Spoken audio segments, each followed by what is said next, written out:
Master ইগনিফারের আগুনের কুঠারটি যখন মাটিতে আঘাত করল, উপত্যকার ধূসর মাটি এক মুহূর্তের জন্য লাভার মতো লাল হয়ে উঠল। ম্যাজিক হিউম্যান লেভেল 12 শক্তি আরিয়ানের 1.0 লেভেলের কল্পনারও বাইরে। বাতাসের তাপমাত্রা এত বেড়ে গেল যে মনে হচ্ছিল ফুসফুস পুড়ে যাবে। কিন্তু আরিয়ানের আঙুলে থাকা সেই সিঙ্ক্রোনাইজেশন রিং থেকে এক শীতল নীল আভা বের হতে শুরু করল। পিঁপড়েরা জোট বেঁধেছে দেখি। ইগনিফার অট্ট হাসি দিলেন। তিনি কুঠারটি ঘুরিয়ে আবার আরিয়ানের দিকে ধেয়ে এলেন। ম্যাজিক হিউম্যানের একটি কণা তোমাদের মতো হাজারো সাধারণ মানুষকে ছাই করে দেওয়ার ক্ষমতা রাখে। আরিয়ান পা না সরিয়ে স্থির দাঁড়িয়ে রইল। সে অনুভব করল তার সিনক্রোনাইজেশন রিংয়ের মাধ্যমে মীরার ঠান্ডা মস্তিষ্ক আর কায়েনের পাহাড় সম ধৈর্য তার শরীরের ভেতরে প্রবাহিত হচ্ছে। ইগনেস, গ্র্যাভিটি সেল্ড, গ্র্যাভিটি সেল্ড, আরিয়ান আদেশ দিল। 18 ইঞ্চের ইগনেস এক লাফে আরিয়ানের সামনে এলো। সে তার থাবা দিয়ে বাতাসের ঘনত্ব বাড়িয়ে দিল। ইগনিফারের কুঠারটি যখন সেই অদৃশ্য দেয়ালে ধাক্কা খেল, তখন এক বিশাল বিস্ফোরণ ঘটল। কিন্তু আরিয়ান এক চুলও নড়ল না। তার 1.0 লেভেলের হার এখন মীরার এনার্জি গ্রিডের সাথে যুক্ত হয়ে সেই প্রচণ্ড আঘাতকে মাটির নিচে পাঠিয়ে দিল। এখনই মীরা! আরিয়ান চিৎকার করল। মীরা তার সঙ্গী মায়াকে ইশারা করল।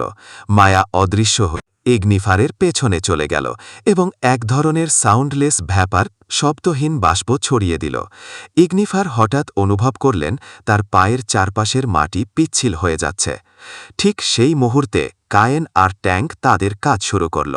ট্যাঙ্ক তার শিং দিয়ে মাটিতে এক প্রচণ্ড কম্পন তৈরি করল, যা সরাসরি ইগনিফারের পায়ের নিচের মাটিকে ধসিয়ে দিল।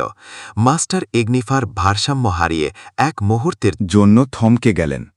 আমার পালা, আরিয়ান নিচু স্বরে বলল। সে তার কালচে তলোয়ারটি দুহাতে ধরল। তার হাড়ের ভেতর থেকে সেই শীতল -লেভেল 20টি এখন তলোয়ারের ডগায় এসে জমা হয়েছে। সে কোনো জাদুকরী মন্ত্র ব্যবহার করল না। সে কেবল তার শরীরের পুরো ওজন এবং রেজোনেন্স শক্তি দিয়ে তলোয়ারটি ইগনিফারের কুঠারের দিকে চালিয়ে দিল।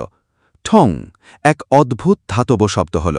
ইগনিফারের সেই আগুনের কুঠারটিতে ফাটল ধরতে শুরু করল। লাভার মতো লাল আগুন ধীরে ধীরে নীলচে বরফে পরিণত হতে লাগল। আরিয়ানের 1.0 লেভেলের হাড়ের সেই শীতল বিষ ম্যাজিক হিউম্যানের আগুনকে গ্রাস করতে শুরু করেছে। অসম্ভব! একটি সাধারণ মানুষ কিভাবে আমার ম্যাজিক ফ্লেম নিভিয়ে দিচ্ছে? ইগনিফারের চোখে এবার প্রথমবার আতঙ্কের ছাপ দেখা গেল। আরিয়ান তার তলোয়ারটি আরও জোরে চাপ দিল। ইগনিস তার পিঠে উঠে এক প্রচণ্ড হুঙ্কার দিল। 18 ইঞ্চির ছোট শরীর থেকে নির্গত নীল আগুন আরিয়ানের তলোয়ারকে এক অপার্থিব শক্তি যোগাল। সিঙ্ক্রোনাইজেশন রিংয়ের প্রভাবে আরিয়ান এখন বুঝতে পারছিল ইগনিফার কোথায় পরবর্তী আঘাত করবেন।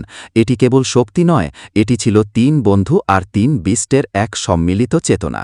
এলিনা বলেছিল একাডেমি কেবল অহংকার চেনে।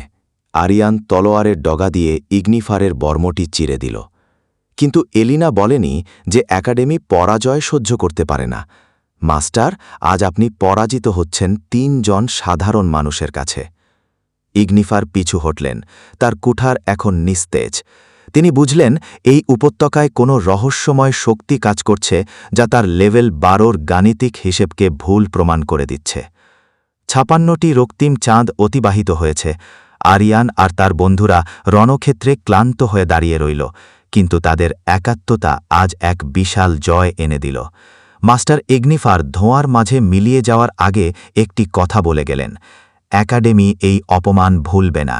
এর পরে যারা আসবে তারা যোদ্ধা নয়, তারা হবে ঘাতক। এল্ডার কোরি দূর থেকে সব দেখছিলেন। তিনি মুচকি হেসে বললেন, তোমরা প্রথম বড় ঢেউটি সামলে নিয়েছ। কিন্তু মনে রেখো আরিয়ান, শিকড় যত শক্ত হবে, ডালপালায় ফল তত বেশি হবে। তোমাদের বিশ্রাম নেওয়ার সময় নেই।